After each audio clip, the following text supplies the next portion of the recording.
అంతమ కానిటువంటి గ్రంథము. ఏ గ్రంథం ఇది? అంతమ కానిటువంటి గ్రంథం. మరి ఈ గ్రంథాన్ని మనందరం కూడా ఒకసారి పైకి చూపిద్దాం. మనందరం కూడా ఒకసారి పైకి చూపిద్దాం. బైబిల్ తెచ్చామన్నా?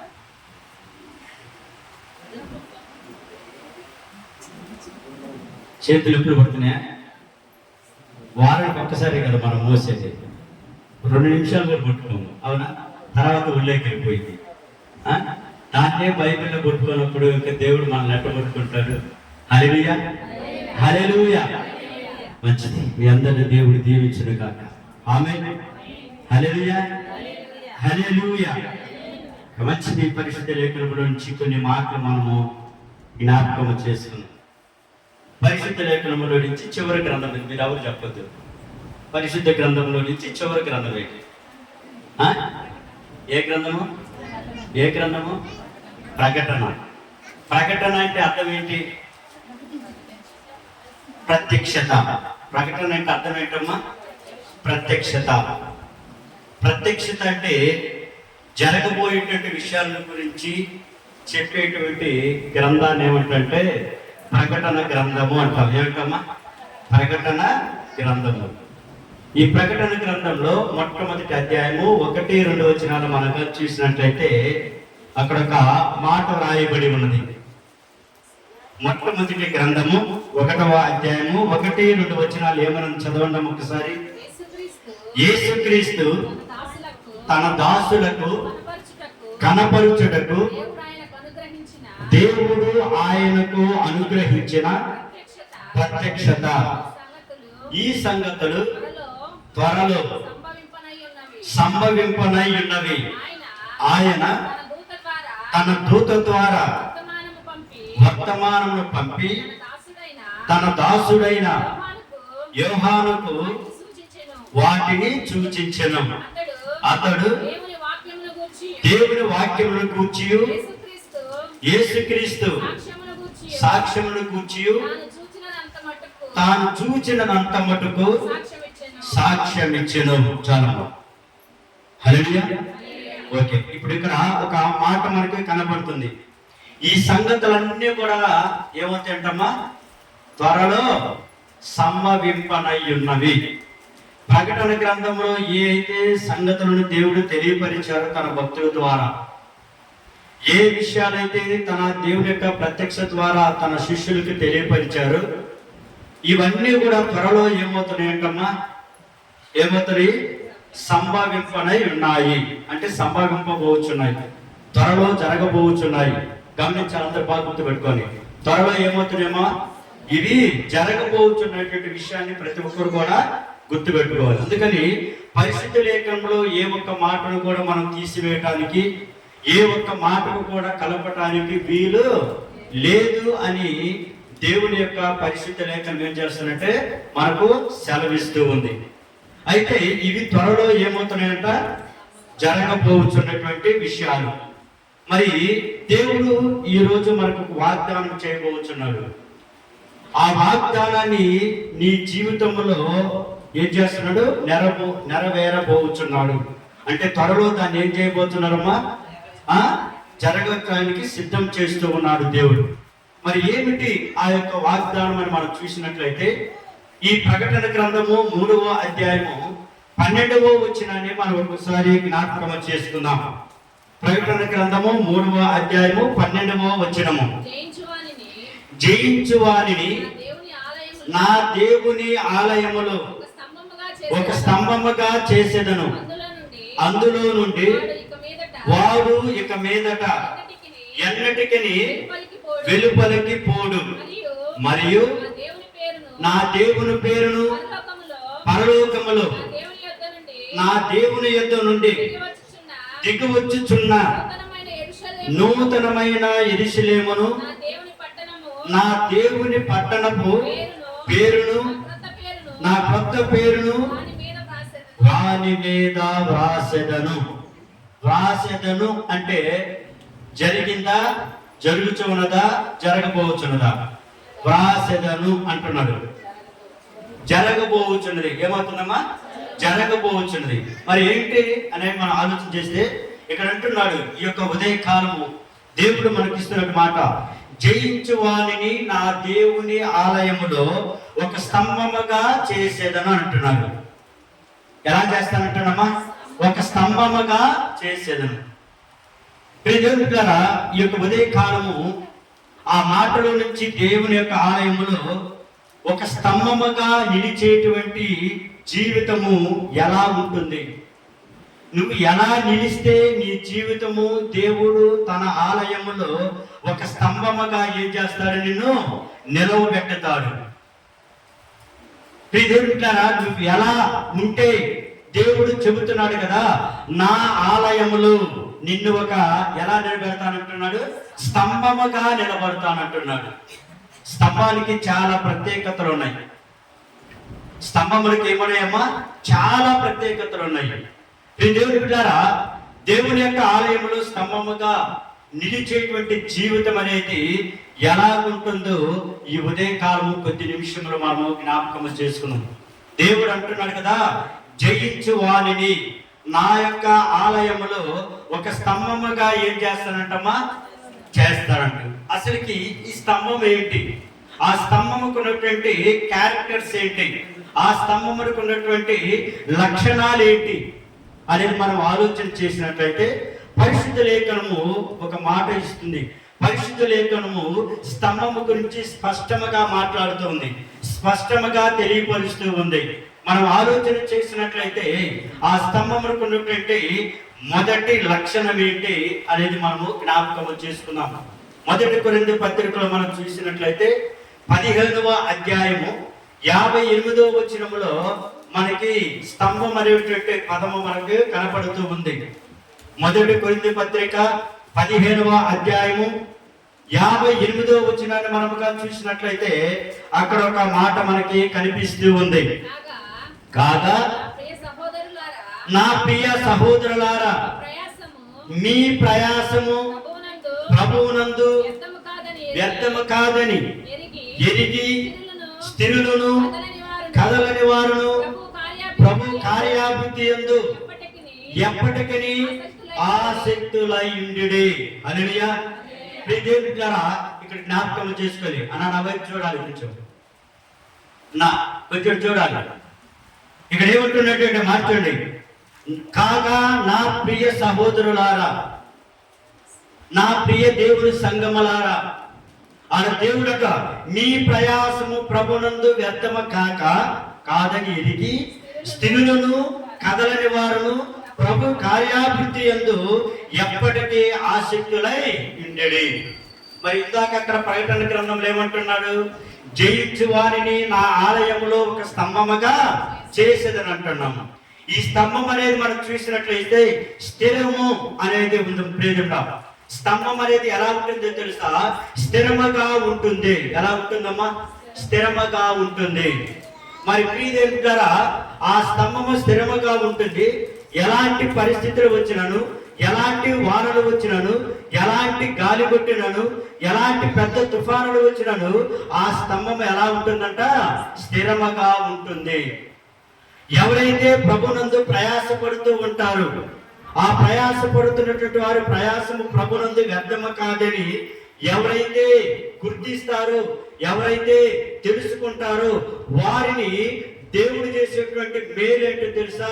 దేవుడు చేసే పని ఏంటో తెలుసా? స్థిరులుగా ఉంచుతాడు, స్థిరముగా ఉంచుతాడు, స్తంభముగా ఉంచుతాడు. అనగా కదలని వాడిగా నిన్ను దేవుడు ఏం చేస్తాడు? నిలవబెడతాడు. హల్లెలూయా. అందుకని జయించు వానిని నా ఆలయములో ఎలా ఉంచుతానంటున్నాడమ్మా? స్తంభముగా ఉంచుతాడు. కనుక ప్రియదేవులారా, పరిస్థితులు మారినా కానీ విశ్వాసము మారకూడదు. ఎన్ని గడ్డు పరిస్థితులు మనకు వచ్చినా కానీ ప్రభు మీద మన విశ్వాసం అనేది మనము తగ్గించుకోకూడదు. ఈరోజు ప్రపంచంలో మనం చూస్తున్నప్పుడు, ఈ జీవితంలో మనం జీవిస్తున్నప్పుడు అనేకమైనటువంటి పరిస్థితులు మనకు సంభవిస్తూ ఉంటాయి, అనేకమైన పరిస్థితులు మనకి కలుగుతూ ఉంటాయి. మరి ఇలాంటి పరిస్థితులు వచ్చినప్పుడు నీ విశ్వాసంలో నువ్వేం చేయాలంటే మారకూడదు.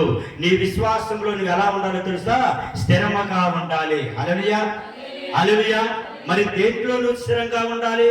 విశ్వాసంలో స్థిరముగా ఉండాలి, ప్రార్థనలో స్థిరముగా ఉండాలి, పరిశుద్ధతలో నువ్వు విశ్వాసము కలిగి ఉండాలి, దేవుని యొక్క వాక్యంలో నువ్వేం చేయాలంటే స్థిరముగా ఉండాలి. హల్లెలూయా. ఆ స్తంభమ ఏమని చెబుతుంది? ఇదిగో జయించు వారిని నా ఆలయములు ఒక స్తంభముగా చేస్తానంటున్నారు, ఒక పిల్లరగా చేస్తానంటున్నారు. ఇప్పుడు చూడండి మా, ఈ రేకులన్నీ కూడా దేని మీద ఆధారపడి ఉన్నాయి? స్తంభాల మీద. ఇదిగో మనకి ఇటొక 3 స్తంభాలు, ఇటొక 3 స్తంభాలు, ఇటొక 3 స్తంభాలు వేశారు. మొత్తం ఎన్ని స్తంభాలు వేశారు? 9 స్తంభాలు వేస్తే ఈ పైన మనకి ఏమైందమ్మా? అది నిలబడగలిగింది. మీకు కొంచెం డౌట్ రావచ్చు, అదేంటి పాస్టర్ గారు పైన ఇనపరాట్లు ఉన్నాయి కదా అంటారు.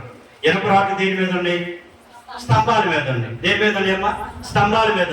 మరి ఆ స్తంభం స్థిరముగా ఉంది కాబట్టి పైనటువంటి కప్పు కూడా ఎలా ఉంటుందమ్మా? స్థిరముగా ఉంటుంది. కనుక స్తంభముకు ఉన్నటువంటి మొదటి లక్షణం ఏంటో తెలుసా? అది స్థిరముగా ఉంటుంది. ఈరోజు ప్రియదేంటారా, విశ్వాసం ఏంటంటే మనము కూడా అన్ని విషయాలు పరిస్థితులు మారినా కానీ, పరిస్థితులు మనకు ఎదురొచ్చినా సరే, ఎన్ని కష్టాలు వచ్చినా సరే, ఎన్ని ఇబ్బందులు వచ్చినా సరే, నువ్వు విశ్వాసంలో ఏం చేయాలి? మారకూడదు. హల్లెలూయా. అందుకని ప్రార్థన చేయటంలో నువ్వు మారకూడదు, ప్రార్థన చేస్తూనే ఉండాలి. అలాగనే పరిశుద్ధతలో నువ్వు మారకూడదు, నీ పరిశుద్ధ జీవితాలను కొనసాగిస్తూ ఉండాలి. అలాగనే దేవుని యొక్క వాక్యంలో నువ్వు ఎలా ఉండాలి? స్థిరముగా ఉండాలి. ఇలా ఎవరైతే ఉంటారో, ఇలా ఎవరైతే స్థిరులుగా ఉంటారో వారి అందరినీ దేవుడు తన ఆలయంలో ఏం చేస్తానంట? స్తంభముగా నిలబెడతానంటాడు. హల్లెలూయా. హల్లెలూయా. జ్ఞాపకం చేసుకున్న ప్రియజనులారా, ఈ రోజు ప్రార్థనలో నువ్వు స్థిరముగా ఉంటున్నావా? ఈ రోజు పరిస్థితుల్లో నువ్వు స్థిరముగానే ఉన్నావా? ఈ రోజు దేవుని యొక్క వాక్యములో నువ్వు స్థిరముగా ఉన్నావా? మరి దేవుడు అంటున్నాడు కదా, జయించు వారిని నా ఆలయములు ఒక స్తంభముగా చేసినానంటున్నాడు. మరి దేవుని యొక్క ఆలయంలో ఒక స్తంభముగా ఉండాలంటే నువ్వు ఎలా ఉండాలి? ప్రార్థనలో స్థిరముగా ఉండాలి, పరిశుద్ధతలో స్థిరంగా ఉండాలి, వాక్యములో నువ్వు ఎలా ఉండాలి? స్థిరముగా ఉండాలి. ఈ రోజు దేవుడు ఏ వాక్యం అయితే నీతో మాట్లాడాడు ఆ వాక్యంలో నువ్వు స్థిరముగా నిలబడాలి. నీకు ఎన్ని పరిస్థితులు వచ్చినా సరే, ఎన్ని ఆటంకములు వచ్చినా సరే, ఎన్ని గడ్డు పరిస్థితులు ఎదుటి కనపడ్డా సరే, నీ విశ్వాసంలో కొంచెమైనను తగ్గకూడదు. హల్లెలూయా. అందుకని అలా ఉన్నటువంటి వారిని, ప్రభునందు ప్రయాసపడుతున్నటువంటి వారి యొక్క వర్గము, అది ప్రయాసము వ్యర్థము కాదని ఎరిగినటువంటి వారిని స్థిరులుగా, పూర్ణులుగా ఏం చేస్తానన్నాడు? దేవుడు చేస్తానన్నాడు. ఒక ఎగ్జాంపుల్ చెప్తా మీకు. దానియేలుకు తమ జీవితంలో యవ్వన ప్రాయంలో ఒక దగ్గర నుంచి పట్టుబడి వచ్చేసి ఒక ప్రాంతానికి వచ్చినప్పుడు ఆ ప్రాంతంలో ఎన్నో కష్టాలు, ఎన్నో శ్రమలను, ఎన్నో ఆ యొక్క పరిస్థితులను ఎదుర్కొన్నాడు. మరి ఏ పరిస్థితులు ఎదురొచ్చినా కానీ, ఎలాంటి శాసనమును తయారు చేసినా కానీ, ఏ రాజు చేసినా సరే, ఏ రాజు చేత చేయించినా సరే, ఆ శాసనములకు మొక్కకుండా అనుదినము తన ప్రార్థనలో ఏం చేసేవాడు? ప్రార్థన చేసుకుంటూ జీవించేవాడు, ప్రార్థన జీవితాన్ని కొనసాగిస్తూ ఉండేవాడు. రాజు చేసినట్టు శాసనము కానీ, రాజు చేసినటువంటి ప్రతి విగ్రహములు కానీ వేటి కూడా మొక్కకుండా ఇదిగో గృహములకి వెళ్ళేసి ఏం చేసేవాడు? నిత్యము కూడా ప్రార్థన చేసేవాడు. మరి ఆ ప్రార్థనలు చేయబట్టి ఆ యొక్క పరిస్థితుల్లో ఎవరి భూలోక సంబంధమైనటువంటి వారు, రాజులు కానీ, రాజు దగ్గర పనిచేసినటువంటి వారు కానీ తినేటువంటి పదార్థములు తినకుండా పరిశుద్ధమైన పదార్థములు తిరుగుతూ తన జీవిత విధానములు, భక్తిమైనటువంటి జీవితాన్ని, పరిశుద్ధ జీవితాన్ని కొనసాగించాడు. కాబట్టి దానియేలుకు శ్రమలు వచ్చినప్పుడు, దానియేలు తీసుకుని సింహాల బూరులో వేసినప్పుడు, దానియేలు ఇదిగో ఎవరు కూడా కలభావాన్ని చెప్పనటువంటి ఆ యొక్క జ్ఞానాన్ని దేవుడు ఏం చేశాడు? దానియేలుకు సహాయం చేశాడు. కేవలం ఏంటో తెలుసా? పరిశుద్ధతలో నిత్య సత్యముగా జీవించాడు, ప్రార్థనలు స్థిరముగా ఉన్నాడు. అక్కడ ఎన్ని పరిస్థితులు వచ్చినా, ఎందరు వచ్చేసి ఇదిగో నువ్వు రాజు చేసిన శాస్త్రానికి మొక్కపోతే ఇదిగో నిన్ను బంధిస్తాము, నేను సింహాల బూరులో వేస్తామన్నా కానీ, ఎన్ని పరిస్థితులు ఎదురొచ్చినా కానీ దానియేలు ఏం చేశాడు? కోస్తూ కూడా విశ్వాసంలో సడలిపోకుండా విశ్వాసంతో ఎవరి వైపు చూశాడు? దేవుని వైపు చూశాడు. ఈ రోజు నువ్వు కూడా విశ్వాసంలో నువ్వు తగ్గిపోకుండా విశ్వాసంతో దేవుని వైపు చూస్తూ ప్రార్థనలో పట్టుదల కలుగుతూ పరిశుద్ధతలో ఒక మంచి జీవితాన్ని కొనసాగిస్తూ దేవుని యొక్క వాక్యంలో స్థిరముగా ఉన్నట్లయితే నిన్ను కూడా ఏం చేస్తాడు తెలుసా? తన ఆలయంలో ఒక స్తంభముగా నిన్ను చేస్తాడు. హల్లెలూయా. హల్లెలూయా. ఈరోజు దేవుడిని త్వరలో జరగబోతున్నటువంటి విషయము. త్వరలో ఈ భూమి మీద దేవుడు రాబోతున్నటువంటి కాలములు జరిగేటువంటి ఒక జడ్జిమెంట్, ఒక తీర్పు ప్రియదేవులారా. ఇవన్నీ కూడా ఆనాడు యోహాను భక్తుల ద్వారా తన ప్రత్యక్షను ఏం చేశాడు, కనపరిచాడు. అది కూడా ఏ సంఘానికి కనపరచడం జరిగిందంటే ఫిలదెల్ఫియా సంఘము. ఏ సంఘమమ్మా? ఎన్ని సంఘాలు ఉన్నాయి భూమి మీద?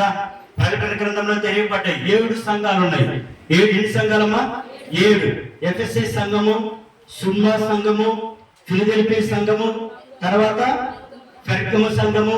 ఇలాగ మనం చూస్తూ పోతే మొదటి గ్రంథంలో నుండి, మొదటి అధ్యాయంలో ఉండేవి. సో ఇలాగా చూస్తే 7 సంఘాలు ఒక సంఘం అనేటువంటి ఫిలదెల్ఫియా సంఘం అనేటువంటి దూతకు చెబుతున్నటువంటి మాటలు, అక్కడ ఉన్నటువంటి సంఘంతో ఉన్నటువంటి మాటలు.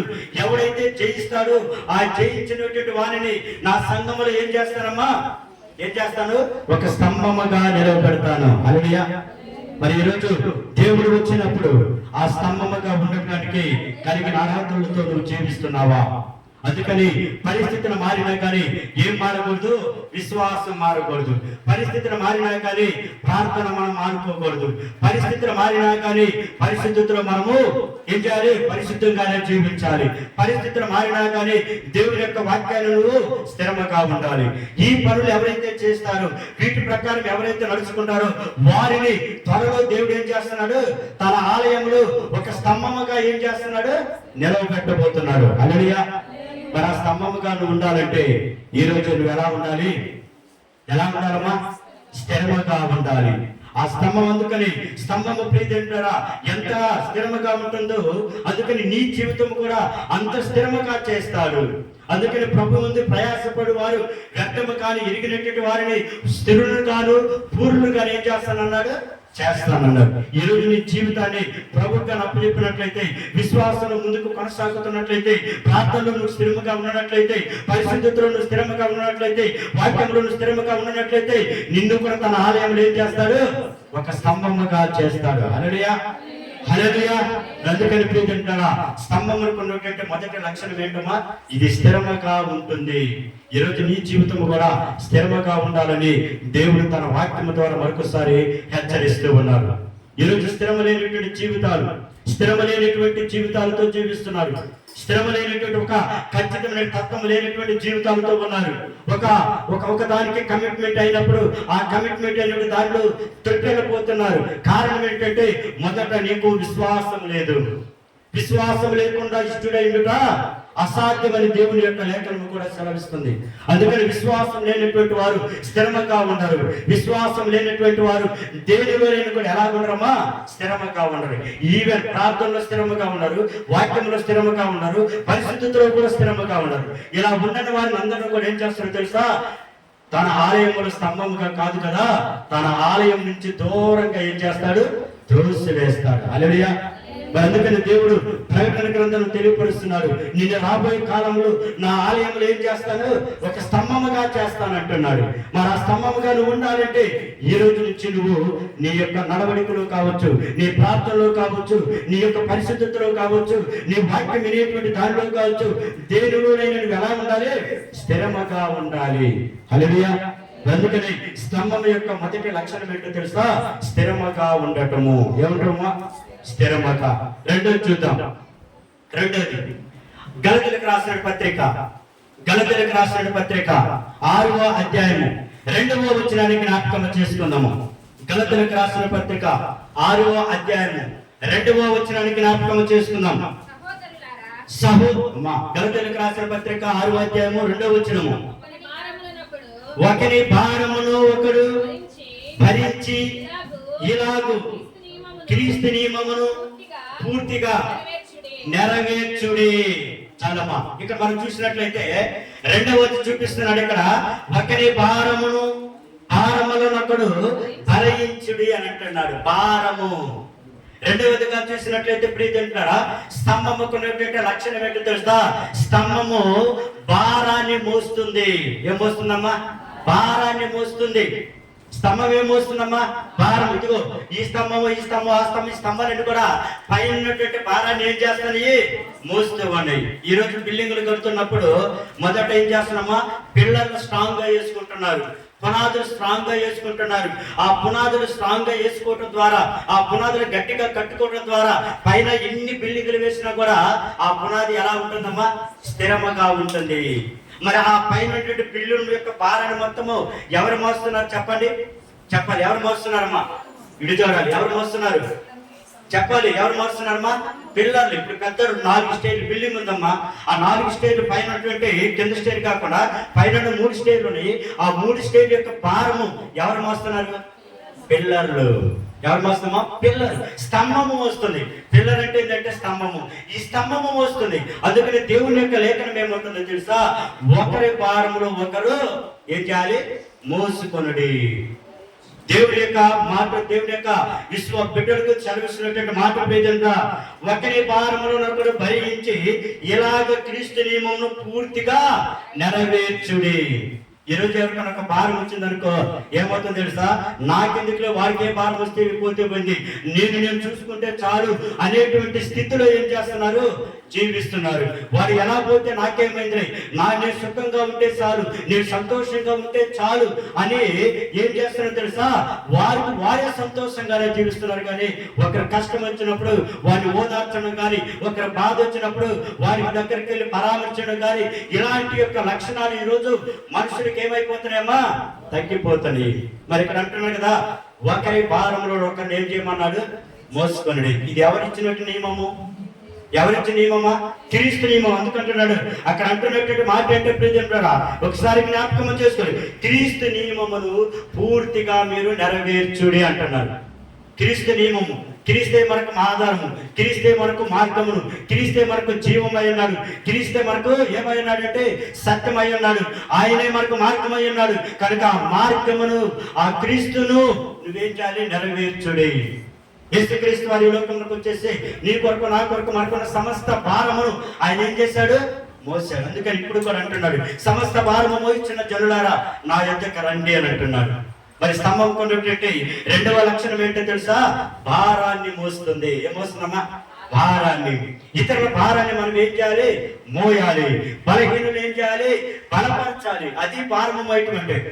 ఈ రోజు ఎలా ఉంటుందంటే, ఎవరైనా బాధపడుతుంటే వారిని ఇంకా బాధలకు గురి చేసేటువంటి వారే ఉన్నారు. సుట్టుపోటు మాటలతో వాళ్ళని బాధ పెట్టేటువంటి వారు ఉన్నారు. భయంకరంగా వారిని చిత్రహింస చేసేటువంటి వారు ఉన్నారు. కానీ క్రీస్తు ఎరిగినటువంటి మనము ఒకరి భారంలో ఒకరు ఏం చేయాలి? మోయాలి. ఇది నేను ఇచ్చింది కాదు, డైరెక్ట్ గా దేవుడు ఇచ్చినటువంటి స్టేట్మెంట్. క్రీస్తును ఇక్కడ అపోస్తలుడైన పౌలు గారు గలతీయ సంఘానికి రాస్తూ ఉన్నాడు. అందుకని ఒకరిని ఒకరు ఏం చేయాలి? భారము మోయాలి. మోయాలి. అందుకని స్తంభం అనుకున్నటువంటి 2వ లక్షణం ఏంటో తెలుసా? ఏంటమ్మా? భారమును మూస్తుంది. మన భారమును యేసయ్య మోసాడు. మన భారమును యేసయ్య మూసి ఆ సిల్వర్ కాక ఆ యొక్క కొండ మీద, కల్వరి కొండ మీద నీ కొరకు నా కొరకు మన అందరి కొరకు ఏం చేశాడు? రక్తాన్ని కాచాడు. తన అమూల్యమైన రక్తాన్ని నీ కొరకు నా కొరకు ఏం చేశాడు? చిందించాడు. ఎంత భారం మోసాడు. నీ శాపములను ఆయన మీద వేసుకొని ఆ యొక్క సిలువ మోసుకొని ఆ ఎర్రటి ఎండలు ఏం చేశాడు? గోల్గొత్తా కొండ మీదకి ఏం చేశారు? ఆయన తీసుకెళ్లారు. మరి అందుకని ఆయన మోసినటువంటి భారములు కనీసం నువ్వు ఆవగించేంతటి భారమైన ఇతరులను మోస్తున్నావా? పోనీ మొయ్యొద్దు, కనీసం బలపరుస్తున్నావా? ఒకసారి ఆలోచన చేసుకోండి. అందుకని స్తంభానికి ఉన్నటువంటి 2వ లక్షణం ఏంటో తెలుసా? ఎంత భారమైనా సరే, ఎంత బరువులు వేసినా సరే, ఎన్ని బిల్డింగులు కట్టుకున్నా సరే, కింద పిల్లర్ ఏం చేస్తున్నామా? మోస్తూ ఉంది. మోస్తూ ఉంది. ఈరోజు నీ భారాన్ని కూడా ప్రభు మోస్తున్నాడు. నిన్ను ఒక ఆలయంలో స్తంభముగా నిలబెట్టాలనుకుంటున్నాడు. అందుకని జ్ఞాపకం చేసుకోవాలి. ఇతరుల భారాన్ని ఏం చేయాలి? ఏం చేయాలమ్మా? మోయాలి. మరి ఈరోజు మోస్తున్నావా? నువ్వు ఇప్పటి వరకు మోస్తూనే ఉన్నావా? ఇతరులను బలపరుస్తూనే ఉన్నావా? ఎలాగుంది నీ జీవితము? అందుకని ప్రభు అంటున్నాడు కదా, జయించు వారిని మాత్రమే నా ఆలయంలో ఏం చేస్తాను? ఒక స్తంభముగా ఏర్పాటు చేస్తానంటున్నాడు. కనుక ప్రియమిత్రుడా, ఆ స్తంభానికి ఏర్పాటే ముందు నీ జీవితంలో కష్టాలు వచ్చినా సరే, నీ జీవితంలో ఒక శ్రమలు వచ్చినా సరే, ఆ శ్రమలను నువ్వేం చేయాలి? మోయాలి. ఆ శ్రమలను భరాయించాలి. అలా భరాయించినప్పుడు నిన్నేం చేస్తాడో తెలుసా? ప్రభు యొక్క రాజ్యంలో నిన్ను సువర్ణం వల్ల ఏం చేస్తాడు? మార్చేస్తాడు. హల్లెలూయా. సువర్ణముగా మార్చి బంగారు సువర్ణముగా, బంగారము ఒక మన మెడలోకి రావాలంటే అది ముందు ఎంత కష్టం పడుతుందో, ఎంత భారం అనిపిస్తుందో. అవునా కదా? నిప్పులో వేసి దాన్ని కాల్చినప్పుడు అది ఎంత బాధ అనుభవిస్తుందో, అన్ని బాధలు అనుభవించింది కాబట్టి చివరికి ఏం చేస్తుంది తెలుసా? అది మన మెడలో ఎలా ఉంటున్నామా, బంగారం లాగా అయింది. నీ జీవితాన్ని కూడా బంగారంగా చేయాలనుకుంటున్నాను. మన అందుకని లోకంలో జీవిస్తున్నప్పుడు వచ్చిన శ్రమను చూసిన భయపడకాకు, వచ్చిన కష్టాలు చూసిన భయపడకాకు, ప్రభు వైపు చూసి ప్రభు వైపు విశ్వాసం వచ్చినట్లయితే నీ జీవితాన్ని ఒక స్తంభముగా ఏం చేస్తాడు, నిలవబెట్టబోతున్నాడు. హల్లెలూయా, హల్లెలూయా. అందుకని ప్రియమిత్రులారా, జ్ఞాపకం చేసుకోవాలి, పనుల యొక్క భారాన్ని, ఇతరుల యొక్క భారాన్ని నువ్వు మోసేవాడిగా ఉండాలి. ఒక సమయంలో మోషే చేతులు అలసినప్పుడు ఇద్దరు వ్యక్తులు వచ్చేసి ఏం చేశారంటే ఆ చేతులను అలసిపోకుండా ఆ చేతులను పుట్టుకొని ఏం చేశారు, అలాగే నిల్చున్నారు. అలా చేతులు పైకి వచ్చినప్పుడు వారికి విజయాన్ని వస్తుంది, ఆ చేతులు కిందకు పోయినప్పుడు ఏమవుతుంది, వారు ఓడిపోతున్నారు. అయ్యో ఇది తెలుసుకున్నటువంటి వారు, ఇదిగో మోసే చేతులు కిందకు పడిపోతున్నాయి కనుక మనం ఓడిపోతున్నాం అని చెప్పి అక్కడ ఉన్నటువంటి ఇద్దరు వ్యక్తులు వచ్చేసి ఏం చేశారు తెలుసా, ఆ యొక్క మోసే చేతులను ఏం చేశారు, బలపరిచారు. ఏం చేశారమ్మా, బలపరిచారు. హల్లెలూయా. అందుకని ఆ ఇద్దరు ఎవరో తెలుసా, అహురు అనేటువంటి ఒక వ్యక్తి, తర్వాత వచ్చేసి ఇంకొక వ్యక్తి ఎవరంటే వారిని బలపరిచినటువంటి వ్యక్తి మనం చూసినట్లయితే మనము వారిని హూరు అనేటువంటి వ్యక్తి, వీరిద్దరు కూడా మోషేని ఏం చేశారంట, బలపరిచారు. మోషేని బలపరిచారు. అందుకని కృంగిన వారిని లేవనెత్తి వాడైన యెహోవాను నేనే. యేసయ్య మార్గంలో నడుస్తున్నటువంటి మనము, యేసయ్యను తెలుసుకున్నటువంటి మనము, యేసయ్యందు విశ్వాసం వచ్చిన మనము, ఎవరైనా భారంలో ఉన్నప్పుడు, ఎవరైనా కష్టంలో ఉన్నప్పుడు వారి యొక్క భారం నా భారంగా ఎంచుకొని మనం ఏం చేయాలి, వారి కొరకు ప్రార్థన చేయాలి. అందుకని రాజుల నిర్గమకాండంలో మీరు కానీ చూసినట్లయితే 17వ అధ్యాయము 12వ వచనాన్ని మనం చూసినట్లయితే అక్కడ ఈ మాట రాయబడింది, మోషే చేతులు అలసినప్పుడు అహరోను హూరు వాటిని నిలవబెట్టారు. నిర్గమకాండము 17వ అధ్యాయము 12వ వచనాన్ని మనం జ్ఞాపకం చేసుకున్నట్లయితే మోషే చేతులు బరువెక్కగా వారు ఒక రాయిని తీసుకొని వచ్చి అతడు తన మీద కూర్చున్నట్టుకై దానిని వేసిరి. అహరోను హూరులు ఒకడు ఇటు పక్కన ఒకడు ఆ ప్రక్కను తన చేతులను ఏం చేశారు, ఆదుకొనగా. హల్లెలూయా. ఎవరి చేతులు ఆదుకున్నారమ్మా, మోషే చేతులు. మోషే నిలవబడినప్పుడు, పడిపోతున్నప్పుడు, ఆ చేతులు కిందకి పోతున్నప్పుడు అది గమనించినటువంటి అహరోను హూరు వారిద్దరు కూడా ఒక బండను తీసుకొచ్చేసి ఆ బండ వేసి ఆ బండ మీద కూర్చొని పెట్టేసి అహరోను చేతులు ఏం చేశాడు, కుడి వైపున ఒకరు ఎడమ వైపున ఏం చేశారట, పట్టుకొని ఏం చేశారు, లేపారు. లేపినప్పుడు వారికి ఏమొచ్చిందంటమ్మా, విజయం వచ్చింది. అది పడిపోతున్నప్పుడు ఏమొచ్చింది, అందుకని ప్రియమిత్రులారా జ్ఞాపకం చేసుకుని జయించు వారిని అంటున్నారు. ఆ జయించేటువంటి వారిని యేసయ్య ఏం చేస్తాడు తెలుసా, తన ఆలయంలో ఒక స్తంభముగా ఏర్పాటు చేస్తాడు. మరి మోషేని గురించి మనం చెప్పుకుంటున్నాము, అహరోను గురించి మనం చెప్పుకుంటున్నాము, హూరోను గురించి మనం చెప్పుకుంటున్నాము. ఎందుకు చెప్పుకుంటున్నారు, వారి మోషేని ఏం చేశారు, బలపరిచారు. మొదటి దేవుడి యొక్క బలము, రెండవదిగా ఏం చేశాడు, దేవుడు తన దూతల ద్వారా అహరోను ద్వారా లేదా హూరు ద్వారా ఏం చేశాడు, ఆయన దగ్గరికి పంపించి అయ్యో నా బిడ్డలు ఓడిపోకూడదు, నా బిడ్డలు విచారణ పొందుకోవాలి కనుక ఏం చేయాలి, ఆయన యొక్క చేతుల కింద పడిపోకుండా పట్టుకునే విధంగా ఒకరికి ఏం చేశారమ్మా, నిలవబడ్డారు. అందుకని ప్రియమిత్రులారా జ్ఞాపకం ఎప్పుడు నిలబడ్డారు చెప్పండి, మోషే చేతులు బరువు అయినప్పుడు. ఈరోజు నేను ఎప్పుడు ఆడుకోమంటా, వారికి ఏదైనా కష్టం వచ్చినప్పుడు, వారికి ఒక బరువు వచ్చినప్పుడు ఆ బరువులో నువ్వు కూడా పార్టిసిపేషన్ అయ్యావనుకో, నువ్వు కూడా పంచుకున్నావు అనుకో, వారికి ఉన్న బరువు ఏమైందమ్మా, తేలికైపోయింది.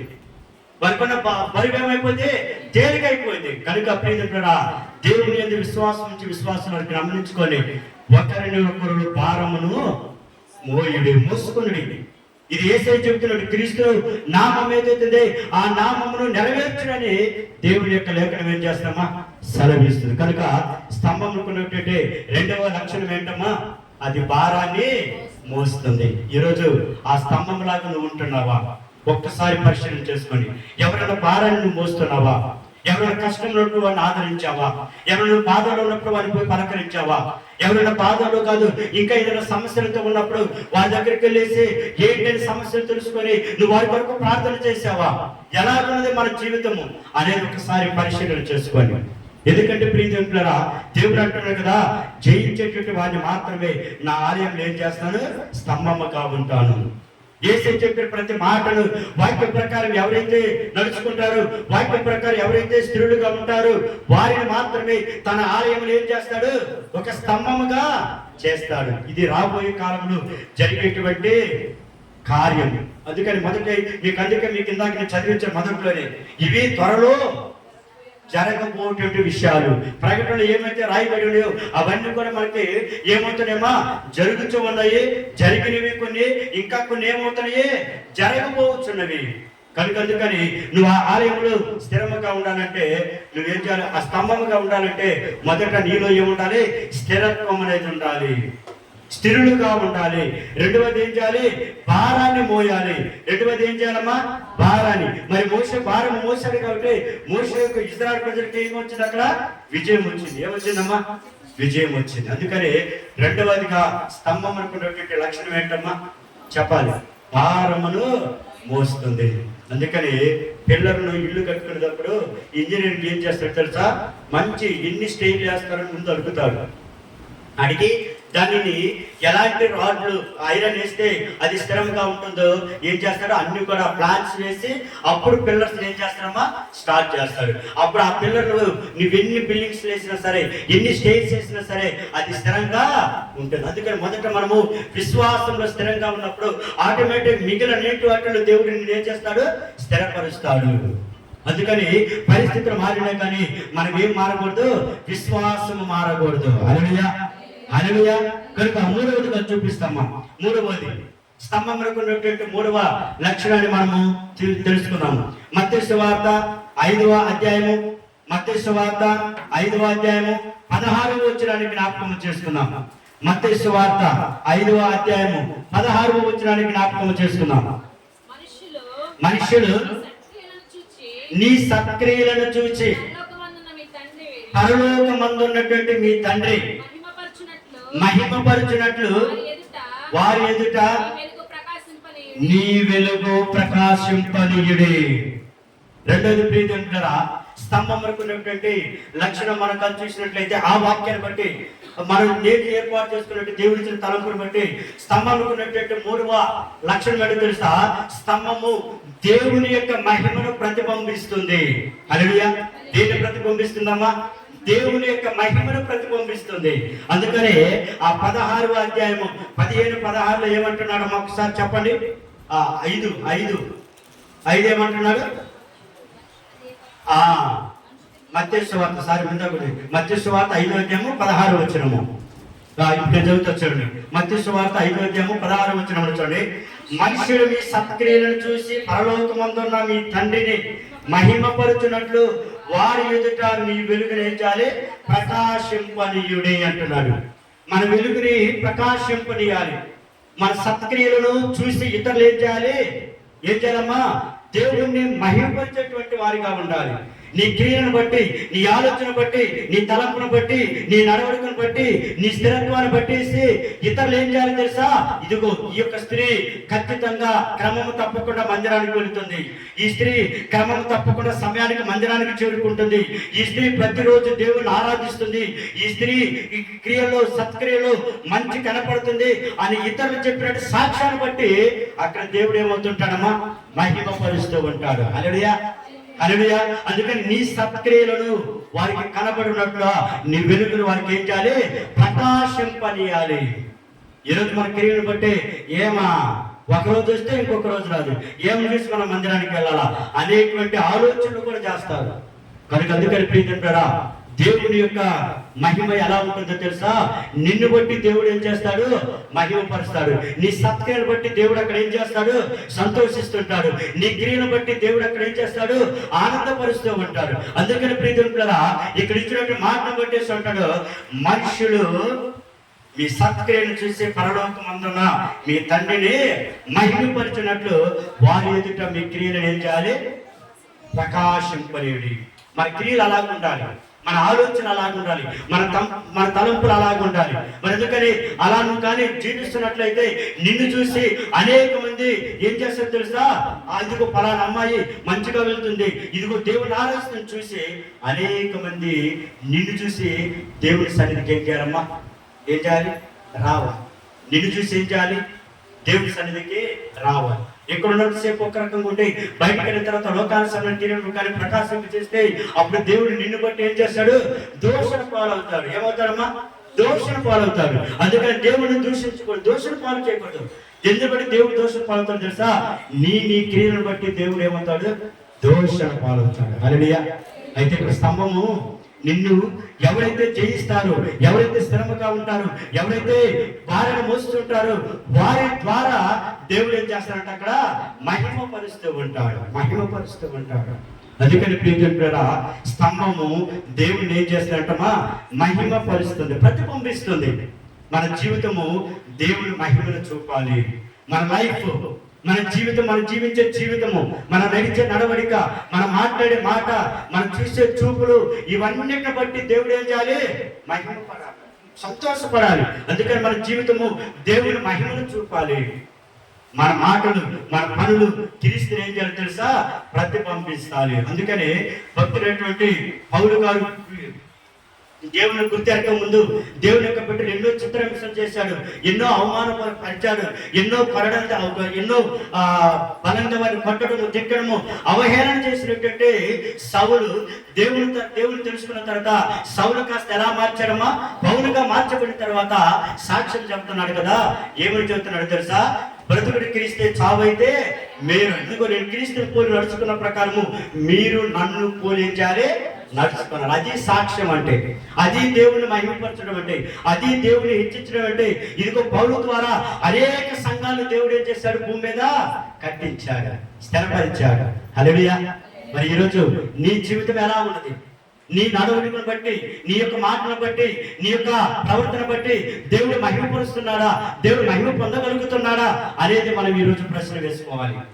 దేవుడి యొక్క స్తంభము అనగా ప్రియదేవుడా, స్తంభము దేవుడు ఏం చేస్తుందమ్మా? మహిమపరుస్తుంది. ఆలయంలో ఎన్నో స్తంభాలు ఉంటాయి. ఆ స్తంభాలలో నువ్వు ఒక స్తంభముగా ఉండాలి. ఆ స్తంభాలలో నువ్వు ఒక రత్నములాగా నువ్వు ఉండాలి. ఆ స్తంభానికి అనేక మంది వచ్చి ఆడుకోవాలి. ఈరోజు మీరు వచ్చేసి ఒక కుర్చీలో కూర్చొని కుర్చీకి ఎలా అనుకుంటున్నారు, అదేవిధంగా దేవాలయంలో నువ్వు కట్టించినటువంటి ఆ స్తంభము అనేక మందికి ఎలా ఉండాలి తెలుసా? భారము మోసే స్తంభముగా ఉండాలి, ఆదరించేటువంటి స్తంభముగా ఉండాలి, పోషించేటువంటి స్తంభముగా ఉండాలి, ప్రకాశించేటువంటి స్తంభముగా ఉండాలి. అందుకని ప్రియదేవుడా, మన మాటలు కావచ్చు, మన పనులు, మన యొక్క క్రియలు కావచ్చు, మనం చేసే పనులు కావచ్చు, ఏమైనా కూడా ఎవరిని ప్రతిబింబించాలి? దేవుణ్ణి. అంతేగాని మనుషులను ప్రతిబింబించకూడదు, మనుషులు చూడాలని చేయకూడదు. మనుషులు చూడాలని నువ్వు ప్రవర్తించిననుకో, అది ఎంతవరకే నీకు ఉంటుంది, కానీ పరలోకములోకి నిన్ను చేర్చదు. పరలోకములకు ఎప్పుడు చేర్చదు తెలుసా? ఈ భూమి మీద నీ క్రియను బట్టి దేవుడు సంతోషించినప్పుడు, దేవుడు మహిమపరిచినప్పుడు, మహిమ పొందుకున్నప్పుడు, అప్పుడు ఆయన ఆలయములు నువ్వు ఎలా ఉంటావు? ఒక స్తంభముగా ఉంటావు. హల్లెలూయా, హల్లెలూయా. అందుకని ప్రియదేవులారా, సొలొమోను దేవుడికి మందిరమును కట్టాడు. ఏం కట్టాడమ్మా? దేవుడికి మందిరమును కట్టి అప్పుడు హీరాము ఒక వ్యక్తిని పిలిపించి కొన్ని స్తంభాలను చెక్కమని చెప్పారు. ఏం చెప్పాడమ్మా? స్తంభాలను. ఎవరు పిలిపించాడు తెలుసా? హీరాము అనేటువంటి శిల్పకారుని పిలిపించాడు. ఈయన చాలా నేర్పరి. ఒక శిల్పం చెక్కారంటే దాన్ని చూసి అనేక మంది ఏమవుతుందో తెలుసా? ఆకర్షితులు అవుతారు. అలాంటి జ్ఞానం కలిగినటువంటి హీరాము అనేటువంటి వ్యక్తిని పిలిపించి తన ఆలయంలో దేవుని కొరకు నిర్మించబడినటువంటి ఆలయంలో 2 స్తంభాలను ఏర్పాటు చేయమన్నాడు. ఆ 2 స్తంభాలకి 2 పేర్లు పెట్టాడు. ఒక స్తంభం పేరు ఏంటంటే యాకోబు అనే పేరు పెట్టాడు. ఇంకొక స్తంభంకి ఏమని పేరు పెట్టాడంటే బోయాజు అని పేరు పెట్టాడు. ఏం పెట్టాడమ్మా? బోయాజు. యాకోబు అంటే అర్థం ఏంటంటే ఆయన స్థిరపరచువాడంట. యాకోబు అంటే అర్థం ఏంటమ్మా? స్థిరపరచువాడు అని అర్థం. రెండోది వచ్చేసి అంటే బోయాజు. బోయాజు అంటే ఆయనలోనే బలం ఉందని అర్థం వస్తుందంట. ఏమొస్తుందమ్మా? ఆయనలోనే బలం ఉండేటువంటి అర్థం వస్తుందంట. బోయోజ్ అంటే అర్థము. నేను ఒక పుస్తకాన్ని చదివాను, నేను గూగుల్లోకి వెళ్ళి చెక్ చేస్తే అసలు ఏంటి స్తంభము అని నేను ఆలోచన చేసినట్టే అది ఆ పేరుకి అర్థం ఏంటంటే హెబ్రీ భాషలో యాకోబు అంటే ఆయన స్థిరపరుస్తాడంట. హీ విల్ బి ఎస్టాబ్లిష్ అంటమ్మా, స్థిరపరుస్తాడంట ఆయన. ఎవరు? యాకోబు అంటే. కాబట్టి మీరు చూడండి ఒకసారి, మీరు ఇంటికి వెళ్తారో చదువుకునే టైం లేదు కాబట్టి ఆ మొదటి రాజుల గ్రంథము 7వ అధ్యాయము 21వ వచనంలో ఈ మాట రాయబడి ఉంది. మొదటి రాజుల గ్రంథము 7వ అధ్యాయము 21వ వచనం చూసినట్లయితే అక్కడ స్థిరపరిచి యొక్క స్తంభము దేవుడంట మహిమపరుస్తున్నటువంటి స్తంభంగా అక్కడ ఏర్పాటు చేయడం జరిగింది. అందుకని సొలొమోను ఆలయంలో ఏముందంటమ్మా? స్తంభాలు ఉన్నాయి. హల్లెలూయా. ఏమన్నాయటమ్మా? స్తంభాలు. అందుకని ఒక్కసారి ఆ మాట చదవండమ్మా. ఈ స్తంభములను అతడు పరిశుద్ధ స్థలము మండపములలో ఎక్కించెను. కుడి పార్శ్వపు స్తంభమును ఎత్తి దానికి యాకీను అని పేరు పెట్టాడమ్మా. ఆ తర్వాత ఎడమవైపు స్తంభం ఎత్తి దానికి బోయేజ్ అని పేరు పెట్టాడు. ఓకేనా? ఎవరి పేరు పెట్టాడు? ఒక స్తంభానికేమో బోయేజ్ అని పేరు పెట్టాడు, ఇంకొక స్తంభానికి ఏమని పేరు పెట్టాడమ్మా? యాకూన్ అని పేరు పెట్టాడు. యాకూన్ అంటే అర్థం ఏంటంటే అక్కడ ప్రియుడుగా ఆయన స్థిరపరచువాడు. హల్లెలూయా. యాకూన్ అంటే అర్థం ఏంటమ్మా? స్థిరపరచు. ఆ స్తంభము యాకూన్ పేరు మీద ఏదైతే స్తంభము సొలొమోను చేయించాడు, ఆ స్తంభం ఏమంటుందంట? స్థిరపరిచేటువంటి స్తంభం అంట. రెండో స్తంభం ఏంటి? కుడివైపు ఎడమవైపు ఉన్న స్తంభం ఏంటి? బోయేజు. ఈ బోయేజు స్తంభం ఏంటంటే ఆయనలోనే బలం ఉంది. ఏముందమ్మా? ఆయనలోనే బలం ఉంది. ఈ రెండింటిని కలిపి చదివితే ఏమొస్తుంది తెలుసా? దేవుడు తన ఆలయాన్ని, రాజ్యాన్ని బలముతో స్థిరపరుస్తాడు అనే సందేహం వస్తుంది, అనేక మీనింగ్ వస్తుందమ్మా. అంటే దేవుడు ఏం చేస్తాడు? ఆలయాన్ని స్థిరపరుస్తాడు, ఆలయాన్ని బలపరుస్తాడు. అందుకని ఆలయంలోకి వస్తే నువ్వు బలం పొందుకుంటావు, ఆ ఆలయంలోకి వస్తే నువ్వు స్థిరముగా ఉంటావు, ఆ ఆలయంలోకి వస్తే నువ్వు ఎలా ఉంటావు తెలుసా? కథలని బండవలే ఉంటావు. ఏమంటావమ్మా? కథలని బండవలే, స్థిరముగా ఉంటావు. మరి చూడండి, ఆ స్తంభానికి లాగా నీ జీవితం ఉండాలని దేవుడు కోరుకుంటున్నాడు. ఆ స్తంభం లాగా నిన్ను స్థిరముగా ఉంచాలని దేవుడు కోరుకుంటున్నాడు. ఆ స్తంభం లాగా నువ్వు దేవుని మహిమపరచాలని కోరుకుంటున్నాడు. అందుకని ఆ స్తంభం దేవుని ఏ రీతికైతే మహిమపరుస్తుందో నీ జీవితం కూడా దేవుని ఏం చేయాలి? మహిమపరచాలి. నన్ను మహిమపరిచిన వాడిని, నన్ను గణపరిచిన వాడిని నేనేం చేస్తానమ్మా?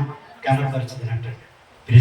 సహోదరుడా, ఈరోజు ఆ స్తంభం లాగిన ఉన్నదాని జీవితము ఎలాగో ఒక్కసారి పరిశీలన చేసుకోండి. అందుకనే స్తంభము కొన్నటువంటి లక్షణాలు, ఈరోజు అలాంటి లక్షణాలు. ఇదిగో ఆ యొక్క స్తంభము మాట్లాడేటువంటి స్తంభము, ఓకేనా? ఏమి రానటువంటి స్తంభము. మరి ఆ స్తంభాన్ని దేవుడు ఏం చేశాడు? స్థిరపరిచాడు, బలపరిచాడు. ఆ స్తంభాన్ని ఏం చేశాడో తెలుసా? ఆయన సన్నిధిలో ఒక పిల్లర్గా ఏర్పాటు చేసుకున్నాడు. ఈరోజు నీకు దేవుడు మాట్లాడడానికి శక్తినిచ్చాడు, నడవడానికి కాలునిచ్చాడు, తర్వాత చూడడానికి చూపునిచ్చాడు. ఇన్ని అవయములతో నిన్ను నిర్మించుకొని తన పోలిక చొప్పు నిన్ను నిర్మించుకుంటే ఈరోజు నువ్వు దేవుని మహిమపరుస్తున్నావా? దేవుడు ఇచ్చినటువంటి పవిత్రమైనటువంటి నాలుకను పట్టుకొని నువ్వు ఎన్నో బూతులు, ఎన్నో రకరకాల మాటలు మాట్లాడుతూ ఒక వ్యక్తిని బాధపరుస్తూ ఉన్నావా? ఎలాగున్నావు? దేవుడు ఇచ్చినటువంటి ఆ పరిశుభ్రమైనటువంటి మంచి కళ్ళను బట్టి ఆ కంటిని నువ్వు ఎలా చూస్తున్నావు సమాజంలో? పరిశీలన చేసుకోండి. ఎందుకంటే దేవుడు సమస్తమును చూస్తున్నాడు. దేవుడు ఆకాశమందున్న దేవుడు, కింద ఏమి జరుగుతున్నదో ప్రతిది కూడా ఏం చేస్తున్నాడు? చూచుచూ ఉన్నటువంటి దేవుడు. కనుక ఆయనకు మరుగైనది ఏది కూడా లేదు. ప్రియ సహోదరుడా, ఈరోజు జ్ఞాపకం చేసుకొని ఆ స్తంభం లాగా నిన్ను ఉండాలని, ఆ స్తంభం ఏ విధంగా అయితే మహిమపరుస్తుందో నువ్వు కూడా దేవుని మహిమపరచాలని, నీ జీవితంలో దేవుని మహిమపరిచే స్తంభముగా ఉండాలని, నీ జీవితంలో నీతో సహోదరుడు కావచ్చు, నీ సహోదరుడు కావచ్చు, ఎవరైనా భారం వచ్చినప్పుడు ఆ భారాన్ని మోసేటువంటి వ్యక్తిగా నువ్వు ఉన్నట్లయితే ఒక దినమున దేవుడు నిన్ను తన ఆలయంలో ఏం చేస్తాడు? స్తంభముగా చేస్తాడు. అందుకని ప్రీతిగా దేవుడు కేవలము సంఘానికి వచ్చే విశ్వాసం మాత్రమే కాదమ్మా, సంఘంలో ఒక స్తంభంగా ఉండే వ్యక్తులు కూడా దేవుడు చూస్తాడు. నువ్వుగా సంఘంలోకి వచ్చే విశ్వాసమే కాదు, నిన్నే చూడు, నిన్ను చూస్తాడు. అంతకంటే ముఖ్యంగా ఏంటి తెలుసా? ఆ యొక్క సంఘాన్ని నిలబెట్టేటువంటి స్తంభాలను దేవుడు ఏం చేస్తాడు తెలుసా? వెతుకుతూ ఉంటాడు. వెతికినప్పుడు ఆ సంఘాన్ని నిలబెట్టే స్తంభంలో నువ్వు కూడా ఉన్నావా? ఎలాగున్నావు? ఓన్లీ ఆదివారమే వచ్చేసి విశ్వాసంగా ఉండిపోతున్నావా? సంఘానికి ఒక స్తంభంలాగా నువ్వు ఉండటానికి ప్రయత్నం చేస్తున్నావా? ఎలాగైనా ఒకసారి పరిశీలన చేసుకోండి. అందుకనే ఆయన ఏం చేశాడు? విశ్వాసులతో పాటు సంఘాన్ని నిలబెట్టే స్తంభాలు వెతుకుతున్నాడు. స్తంభం ఎందుకు వెతుకుతున్నాడు తెలుసా? అది బలంగా ఉంటుంది, అది స్థిరంగా ఉంటుంది, నమ్మకంగా ఉంటుంది. నమ్మకంగా ఉంటుంది. పూరి గుడిసెలో ఉన్నవాడు ఎప్పుడెప్పుడు భయపడుతూ ఉంటాడు. ఎందుకనమ్మా అక్క చెప్పాలి? ఎందుకు పూరి గుడిసెలో ఉన్నాడు ఎప్పుడు భయపడుతుంటాడు? ఎందుకు? అది ఎప్పుడు కూలిపోతే ఎవరు కూడా తెలియదు. మరి పిల్లలతో కట్టబడినటువంటి గృహంలో ఉన్నవాడు సంతోషంగా నిద్రపోతాడు. ఎందుకో తెలుసా? అది బలముగా కట్టబడినటువంటిది. మరి అందుకని సంఘంలో విశ్వాసంతో పాటు సంఘాన్ని బలపరిచేటువంటి నిలబెట్టేటువంటి స్తంభాలు ఏమున్నాయో ఆ స్తంభాలు కూడా దేవుడు ఏం చేస్తున్నాడు? చూస్తున్నాడు. మరి అందుకని ప్రియమైన విశ్వాసగా కాదు, విశ్వాసతో పాటు నువ్వు ఎలా ఉండాలి తెలుసా? సంఘంలో నేను ఒక స్తంభముగా ఉండాలి. అది జీవితం అంటే. ఆ స్తంభముగా ఎవరైతే ఉండగలుగుతారు, అలా స్థిరులుగా ఎవరైతే ఉంటారో వారిని రాబోయి తన ఆలయంలో ఏం చేస్తారంట? స్తంభముగా నిలబడతారు. స్తంభము. మరి ఆ స్తంభముగా ప్రతి బిడ్డ ఉండాలని ఈరోజు మరొకసారి దేవుడు మనల్ని తన వాక్యంతో హెచ్చరించారు. ప్రతి స్థలము ఆ స్తంభము ఎలా ఉంటుందమ్మా? స్థిరముగా ఉంటుంది. ఆ స్తంభము భారాన్ని మోస్తుంది. ఆ స్తంభము దేవుడిని ఏం చేస్తుంది? మహిమపరుస్తుంది. ఈరోజు నువ్వు కూడా దేవుని మహిమపరచాలి. నీ జీవితం దేవుని మహిమపరచాలి. నువ్వు ఇతరుల యొక్క భారాన్ని ఏం చేయాలి? మోస్తూ ఉండాలి. ఇంకా ఏం చేయాలి? నువ్వు వాక్యంలో స్థిరంగా ఉండాలి, ప్రార్థనలో స్థిరంగా ఉండాలి, పరిశుద్ధతలో కూడా ఏం చేయాలి? స్థిరంగా కావాలి. ఇలా ఎప్పుడైతే నువ్వు కొనసాగితే నీ జీవితము ఖచ్చితంగా 100% దేవుడు మాటిచ్చాడు కదా, ఇదిగో జయించే వాడిని నా ఆలయంలో నేనేం చేస్తాను? ఒక స్తంభముగా చేస్తాడు. కనుక ప్రియులారా, అందరూ కూడా ఆ రీతిగా జీవించి ప్రతి బిడ్డ కూడా దేవుడి యొక్క ఆలయంలో స్తంభముగా ఉండాలని ఈ మధ్యాహ్న కాలం దేవుడు మనతో మాట్లాడారు. కనుక అటు కృప దేవుడు మనందరికీ దయచేయుగాక. ఆమేన్. హల్లెలూయా, హల్లెలూయా. 3 విషయాలు చెప్పాను మీకు, ఓకేనా? మిగిలిన కొన్ని విషయాలు ఉన్నాయి. ఖచ్చితంగా నెక్స్ట్ ఆదివారంలో మనము పునరుత్థాన కూడికలు ధ్యానం చేసుకున్నాము. కనుక జ్ఞాపకం చేసుకుని ఈ వాక్యం ఏదైతే దేవునితో మాట్లాడో వాక్యం ద్వారా ప్రతి బిడ్డ ముందుకు వెళ్ళాలని ప్రభు పేరు మనం చేసుకుంటూ